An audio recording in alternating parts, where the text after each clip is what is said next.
Hey everybody, you're on the GeekBox YouTube channel. Today I will tell you how to reprogram a Firestick remote. Let's go.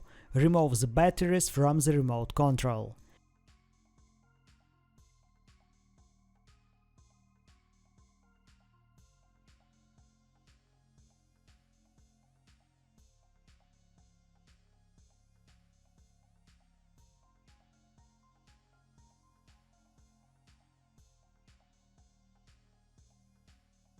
Disconnect the Firestick from the power supply.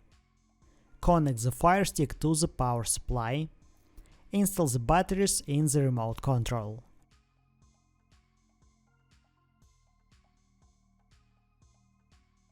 Hold down the Home button.